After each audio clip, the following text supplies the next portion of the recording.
Et bonjour à tous, ravi de retrouver pour l'émission du lundi 23 mai 2022. On attaque une nouvelle semaine dans le vert avec Bitcoin qui reprend les 30 000 $ en direction des 30 500 ce matin. Plus 3,50, on a un Ether qui reprend ses 2 000 $. D'ailleurs, il y a eu une déclaration de Vitalik, je ne sais pas si c'était au cours du week-end ou un peu avant, qui disait que normalement, tout est paré désormais pour Ethereum 2.0, le merge, pour en août 2022. Donc clairement, un Ether sous les 2 000 $ au moment de cette déclaration, on est à 1950 maxi, c'est des news qui normalement devraient faire pump énormément le cours ou au moins un peu hyper spéculer. Là on voit qu'on est au dur du bear market entre guillemets, puisque effectivement les news très positives comme ça n'ont plus aucune réaction et quel que soit l'actif. On a plus 7% sur Avax Avalanche qui se dirige vers les 32 $, 5% respectivement pour Polygon, Matic et Chainlink et 5,75 pour Atom Cosmos. Et enfin en bas du tableau, 24e place, 5,75 pour Atom Cosmos en 75. Donc vous voyez que globalement ce sont souvent les bons dossiers, les bons élèves qui ont tendance à rebondir un peu plus fort que la moyenne. Du côté du 4 heures, donc on a cette latéralisation désormais entre deux bornes, celle qui a été tapée à 25 500 à plus ou moins 200 $ selon les échangeurs, celle du haut qu'on n'arrive pas à franchir pour l'instant à 31 300.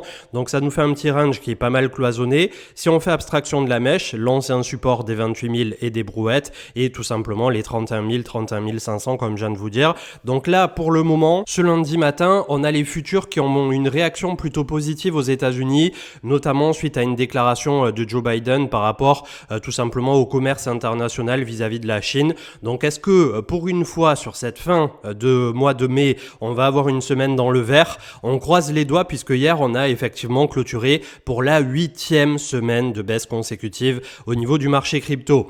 Le market order flow plutôt en recherche d'achat ce matin, 8h30 que j'enregistre, le Crypto Fear and Greed, toujours dans l'extrême peur à 10, donc c'est le moment où jamais historiquement probablement pour commencer à faire son DCA. Et bien évidemment, comme on est lundi, on vient d'appliquer le petit DCA, j'y reviendrai dans un instant sur le portefeuille public.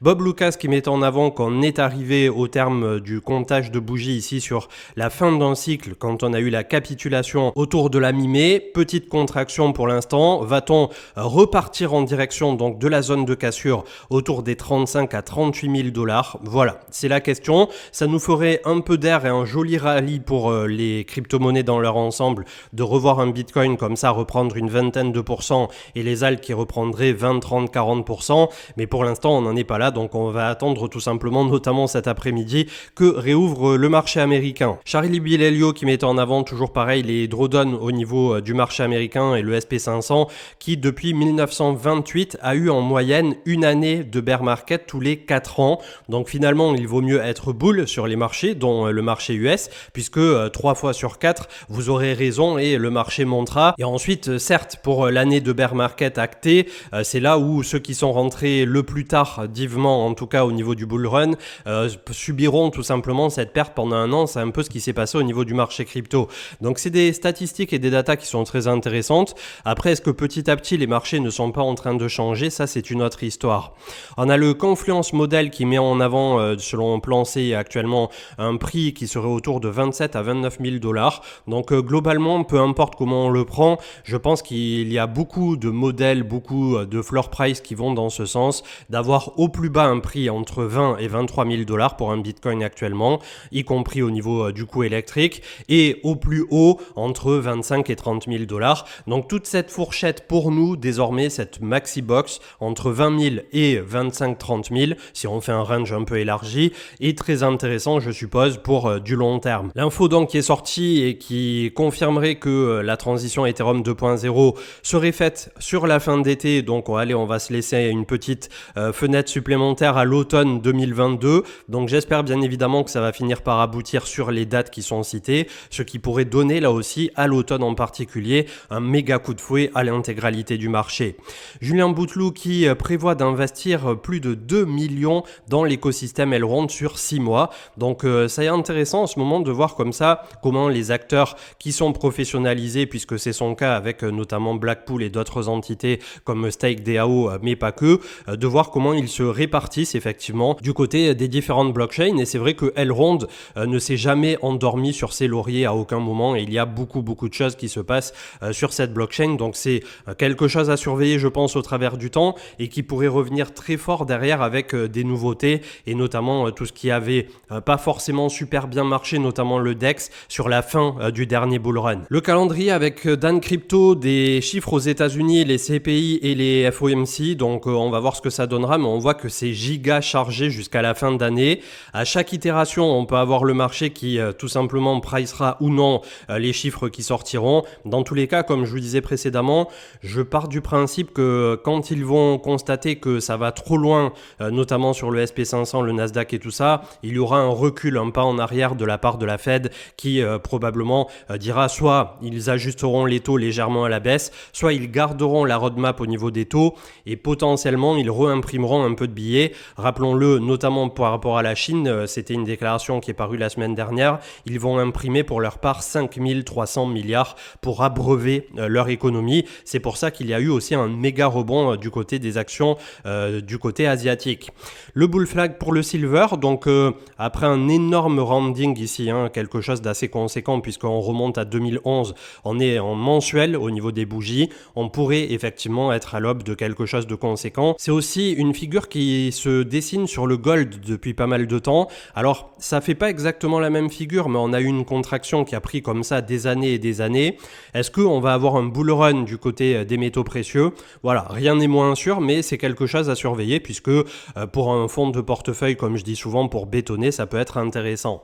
Le market risk map qui, selon Plan C toujours, est sur son quasi point bas. Donc c'est un bandeau qu'on a vu plusieurs fois passer sur les cycles précédents et qui globalement, voilà, qu'on mette derrière un arc-en-ciel ou peu importe, il y a pas mal d'indicateurs comme ça qui vont dans ce sens. Ça nous donne quand même un bon ordre d'idée qu'actuellement on est plutôt sur la fourchette basse de réaccumulation pour un Bitcoin plutôt que quand on était en train un peu de chauffer autour de 60-70 000. Et ça laisse aussi sur pas mal de questions qui sont quelles sont les projections qu'on pourrait faire pour le Bitcoin sur le prochain cycle.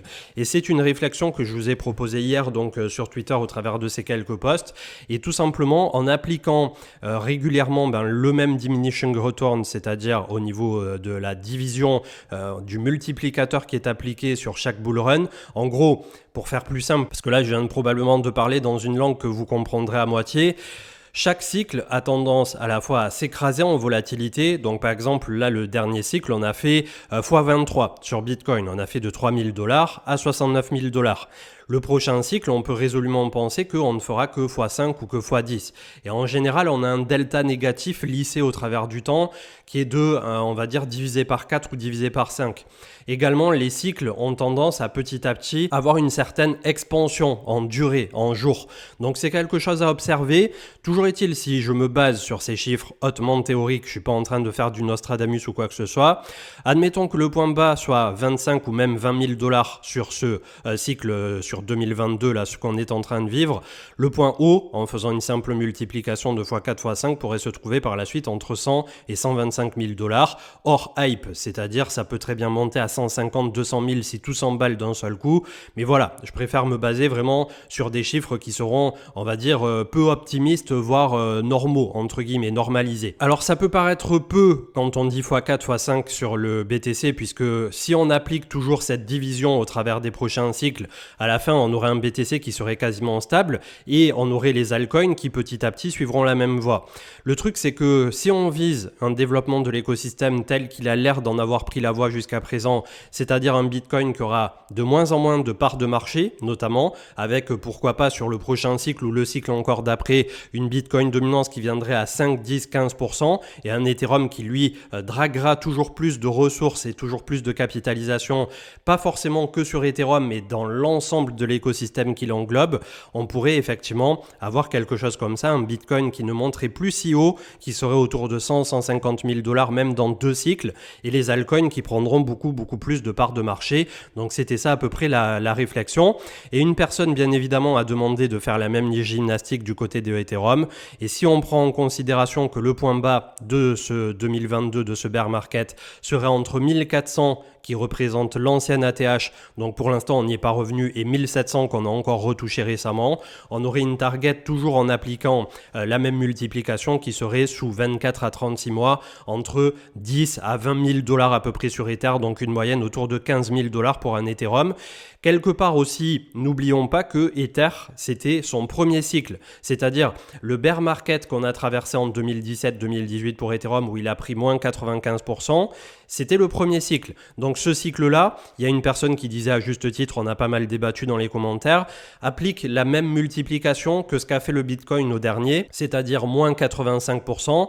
Et effectivement, comme on en est venu à ce raisonnement, on avait un Ether autour de 750 dollars sur son point bas qui pourrait avoir un multiplicateur plus haut que celui auquel je l'ai appliqué ici, puisqu'on n'en est que à son second cycle pour Ether, alors que Bitcoin a déjà étrié, on en est au troisième ou quatrième cycle. Enfin, c'est le quatrième en devenir ensuite pour le halving de 2024. Donc voilà, c'est des pistes de réflexion qui démontrent que pour Ethereum ou pour Bitcoin, on peut se projeter effectivement pour ceux qui achètent entre 20 et 30 000 dollars.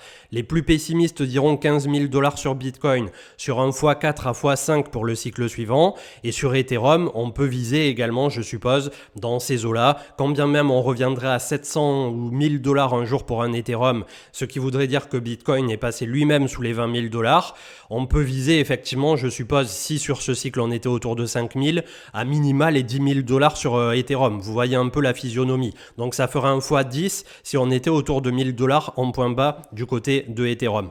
Donc globalement, j'espère que ces chiffres vous aident à vous projeter. Bien évidemment, c'est ni du Nostradamus, ni de la boule de cristal, ni une prévision, ni une prédiction pour vous dire oui, c'est sûr, il y aura ça. Mais ça permet quand même, en investissant aujourd'hui, d'avoir des objectifs qui sont à peu près raisonnables par rapport à ce qu'on a déjà traversé au travers du temps et qui, je pense, d'un point de vue du fondamental aussi, colle plutôt pas mal, puisqu'en termes de market cap, ça ferait un Bitcoin à 125 000 dollars qui pèserait 2400 milliards à lui seul. Ça ferait un Ethereum qui pèserait, je crois, à 15 000 dollars pièce, 1800 milliards. Donc 1008 plus 2400, on doit être autour de 4200 dollars, si je dis pas de bêtises. 4200 milliards juste pour Bitcoin et Ethereum quand on a tapé 3000 milliards de total au dernier cycle, ça laisse un peu de place pour le reste des altcoins qui feront pousser le tout à 5000, 6000, 8000, pourquoi pas 10 000 milliards. Donc globalement, voilà, on en est là. Ça fait pas des multiplications qui sont extraordinaires puisque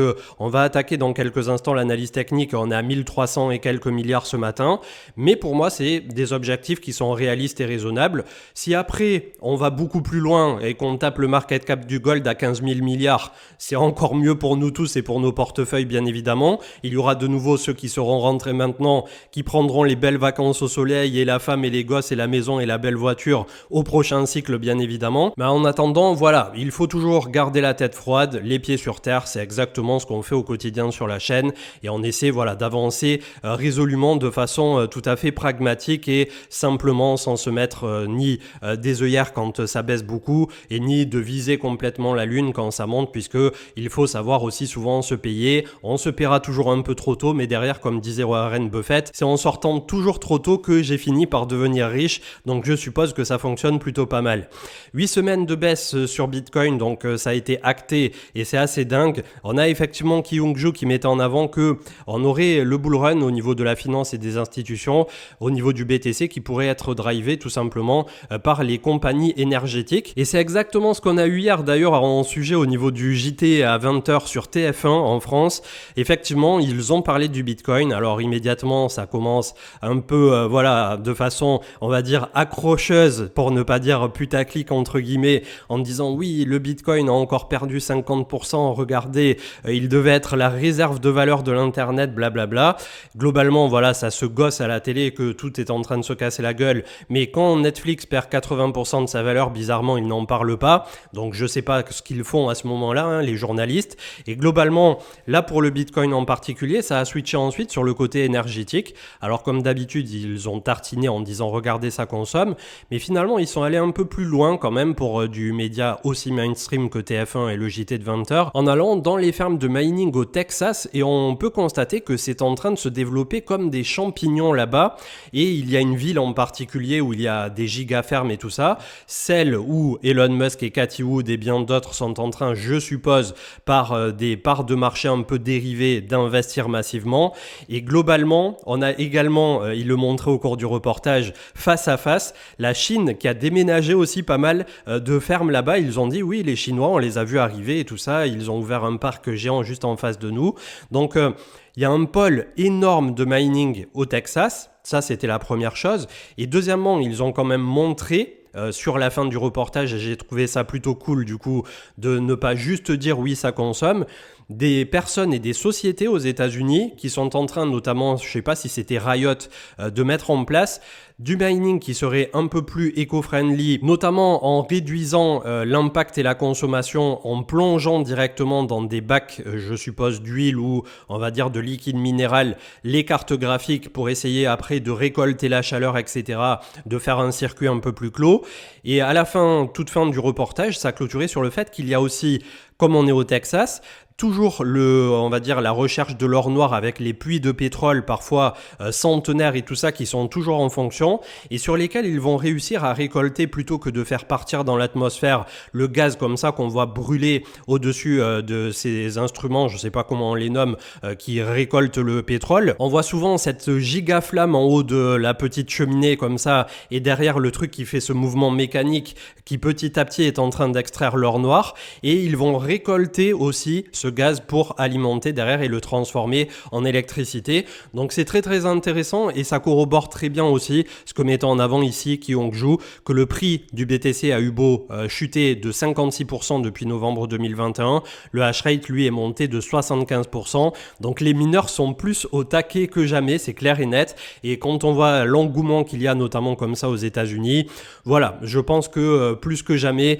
il y a quand même des intérêts qui sont croissants et qui démontrent que le fondamental est exceptionnel en 2022 pour les crypto-monnaies et la blockchain. Le DCA donc est appliqué comme tous les lundis. Pour l'instant, on reste sur un 50-50 Ethereum Bitcoin, tout simplement puisque la phase de marché est tout à fait incertaine. J'avais demandé aux proches de la team CM tout simplement ce qu'ils en pensaient.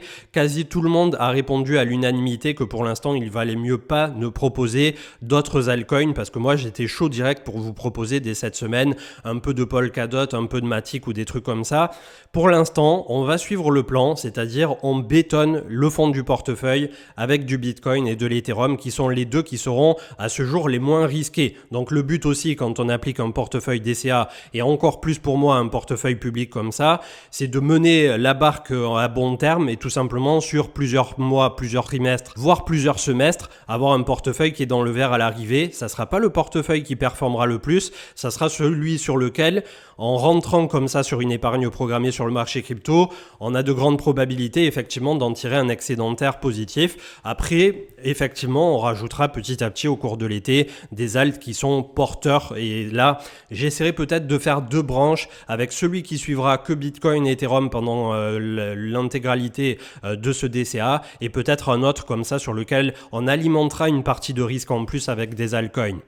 La breaking, donc, c'est sorti il y a 45 minutes avec les stocks au niveau des futurs et notamment le SP500 qui a rebondi d'1%, 1,50%, qui tout simplement fait face à cette déclaration de Joe Biden de considérer. Je pense que c'est notamment par rapport à tout ce qui avait été pris comme sanction ou comme réglementation par l'ancien président Trump de lever certaines barrières par rapport à la Chine et ça fait qu'on a un marché crypto qui immédiatement ce matin rebondit. Semaine dernière, donc, on a quand même touché autour des 1100 milliards, voire même légèrement en dessous. On a ralenti la semaine dernière, malgré tout 8 semaines de baisse, et on était sur le 0,618 de Fibo de l'intégralité du dernier mouvement. Donc non, le marché crypto n'a pas encore perdu complètement les pédales ni la tête, d'autant plus qu'on avait un RSI qui était revenu au point bas de mars 2020 du crack Covid, alors que là, je suppose que ça avait surpris beaucoup plus de personnes. Donc globalement et techniquement, après 8 semaines de baisse consécutive, s'il y a bien une semaine où où on peut s'offrir un peu de vert pour le marché US et pour le marché crypto, sur support, c'est là maintenant. Après, je vais pas vous dire oui, cette semaine, c'est sûr que ça va être du vert, mais clairement, si je revois Bitcoin à 35 000 $ cette semaine, ça ne me surprendrait pas. Et ça serait absolument logique par rapport à tout ce qui est en train de se dérouler. C'est plutôt ça, la physionomie du truc. C'est pas pour essayer de vous dire oui, cette semaine, c'est sûr, ça va être vert.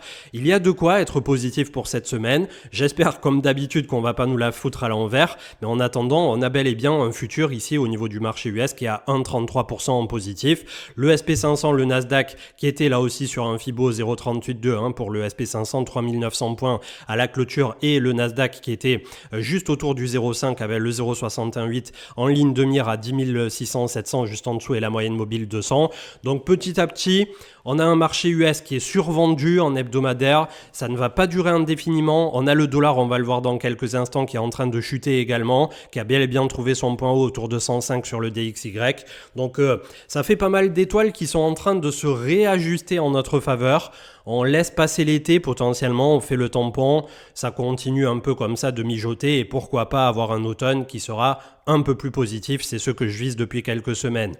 Ethereum 2057, pour moi tout ce qui se passe sous 2000 $ pour Ethereum, que ça soit 1000 $, que ça soit 1400 $, 1700 $, c'est un no-brainer pour la suite, pour ceux qui croient dans ce réseau, pour ceux qui pensent que ça sera le Google, le Apple des cryptos de demain. Clairement, je ne sais pas quoi dire de plus, mis à part le fait que voilà, petit à petit, pour quiconque s'intéresse au marché crypto aujourd'hui, passer à côté de Bitcoin ou de Ethereum, c'est passer à côté de quelque chose qui sont les fondations tout simplement de ce que peut proposer ce marché en tant que tel. Après, d'un point de vue du spéculateur, celui qui ira sur des toutes petites capitalisations avec 100 $ ou quoi pour essayer derrière de faire un Shiba un jour, je peux tout à fait le comprendre, mais ça regarde vous, c'est votre risque, c'est votre prise de position, voilà, c'est chacun son truc. Tesla, dans le vide intersidéral pour l'instant, va-t-il rebondir également? En tout cas, pour du long terme, s'il revenait sur ce petit support des familles à 540 $, je serais tout à fait enclin à commencer à le repayer. J'ai pas mis de Fibo, peut-être que je devrais, mais je pense que l'amplitude est relativement monstre depuis le point bas ici du crack Covid, donc on va le prendre comme ceci, et on doit être à peu près en train de travailler là aussi le 0,5 de Fibo, exactement comme ce qu'on vient de voir sur les indicateurs majeurs, sachant que le 0,68 est juste en dessous du support ici, autour de 513 $. Donc on a un réajustement, je pense, pour Tesla. Je ne crois pas non plus qu'il ait besoin de crasher complètement et de revenir à des targets juste au-dessus ici du crack Covid à 182 $ ou des trucs complètement horribles que je peux lire de temps en temps sur les réseaux sociaux. Mais c'est clair que le marché US s'est pris clairement les pieds dans le tapis. Il y a également Netflix qui lui est en train de ralentir. Après, comme on venait de le dire tout à l'heure, je vais quand même vous le remesurer parce que c'est déglingué. Moins 80%, non, moins 77. Donc moins 77 de bout en bout. On est en train de ralentir. On avait le giga support juste en dessous ici entre 138 et 80 $. Donc c'était la zone d'aplat qui avait quand même duré de juin 2015 à la sortie du range ici en décembre 2016. Donc ça a effacé énormément d'années de gains pour Netflix. C'est quelque chose à retenir. On est complètement survendu en hebdomadaire. Donc je pense effectivement qu'entre 135 et la zone qu'il est en train de défendre, 186, là aussi pour appliquer du DCA c'est intéressant. Et les zones ne serait-ce que de rebond qu'on peut viser dans un premier temps pour Netflix, c'est un retour à 240 ici. Donc ça fait quand même pour un trade court terme entre guillemets, quelque chose d'assez conséquent. Le plus optimiste visera 420 $ ici, le haut du range avec la moyenne mobile 200. Donc d'un point de vue technique et chartiste, le marché US va là aussi nous offrir des trucs plutôt sympas à viser, je pense, à voir comment ça va se goupiller sur le SP500 et le Nasdaq, avec un DXY qui effectivement a trouvé son plafond. Attention, toute cette zone entre effectivement 103, 104 et le bas ici autour de 100 tout pile est une simple zone, on va dire, de pullback. On est potentiellement en train de casser la parabole sur le dollar. Ça va nous donner de l'air sur le marché crypto bien évidemment, sur le marché des actions américaines. On va voir comment vont se positionner tous ces dollars qui sont restés sur le banc de touche tout ce temps. IGLD qui avait payé son support long terme ici autour de 69 $. Donc pour l'instant, petite consolidation. On a le MACD qui est en train de fléchir. Le RSI qui était relativement bas. On n'a pas eu des volumes extraordinaires en tout cas du côté de Binance. Mais je sais que ceux qui supportent corps et âme ce projet continuent de staker, continuent d'utiliser l'écosystème un peu en en soum soum, et ils ont une team vraiment qui est, on va dire, un rouleau compresseur à news, à nouveautés, voilà. C'est quelque chose qui plaît au public. C'est une blockchain qui parfois a été décriée du fait qu'elle faisait beaucoup de marketing, mais c'est aussi quelque chose qui à ce jour les aide vachement dans leur développement, d'avoir cette proximité et cet engouement communautaire. Donc là, il est un peu moins grand, bien évidemment, quand on est en bear market, mais je suppose qu'au prochain cycle, quand tout redeviendra positif, voilà, ça en fait des bons candidats, effectivement, à tout simplement être hypés. C'est l'inverse qui peut se passer de temps en temps, et notamment sur des actifs comme Avax Avalanche ou AAV, où là on va être plus dans du fondamental. Donc AAV qui a été payé aussi sur support long terme autour de 60-62 $. Le rebond est en cours en direction des 115, je suppose. Et si vraiment on se chauffait le pistil autour de 163 à 165 $. Et comme je vous disais, c'est des blockchains qui sont orientés résolument beaucoup plus vers le côté, on va dire, technique, technologique, puisque pour AAV, on est dans le fer de lance de la DeFi. Pour Avax Avalanche, on est vraiment sur une blockchain qui là aussi techniquement est énormément soutenu communautairement. Après, il ne faut pas oublier que ça a été son premier bull run, par exemple pour Avalanche. C'est également le cas pour Solana. Donc c'est potentiellement aussi des altcoins qui peuvent prendre une grosse claque. Ça ne veut pas pour autant dire que, là je ne sais pas à combien on en est déjà sur Avax Avalanche, on a déjà pris un moins 84, moins 85%. Ça ne veut pas dire qu'ils ne sont pas intéressants sur ces prix-là, bien au contraire. Ça veut juste dire qu'il faut faire attention au support. Là, à 24 $, c'était très intéressant. Si jamais un jour Bitcoin vient à 20 000 et que les altcoins se prennent une giga claque, c'est un Avax Avalanche qu'on peut revoir autour de 10 $.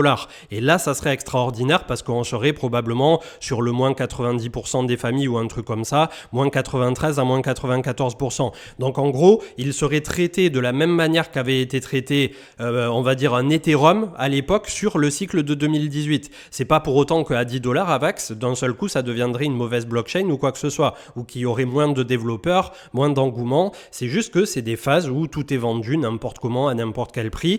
Donc là aussi, ça vous donne une fenêtre de tir, tout simplement, de réaccumulation sur ce qu'on peut considérer malgré tout comme des blue chips en devenir, sachant qu'à ce jour, le véritable blue chip, comme je vous l'ai dit tout à l'heure, ça reste Ethereum, je pense, pour ceux qui veulent investir comme ça un peu sur le marché crypto sans trop se prendre la tête en tout cas. Je passe pas plus d'altcoin puisqu'il y a quand même des choses qui sont en train de se dessiner, mais j'attends que ça soit acté un minimum sur ce lundi-mardi pour voir si effectivement on a une semaine de vert. Ça serait génial au bout de 8 semaines de baisse consécutive.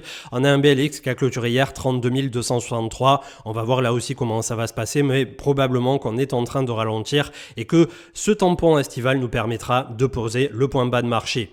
Je vous retrouve pour une émission un peu particulière à 15h avec Vincent Gagne du côté de Twitch et ce soir 21h avec, comme d'habitude, les principaux intervenants. Probablement que demain ou après-demain, vous aurez le replay du coup de l'émission Twitch sur la chaîne YouTube. Et en attendant, on continue de pousser tout ça ensemble et je vous souhaite un excellent début de semaine. À demain. Ciao, ciao.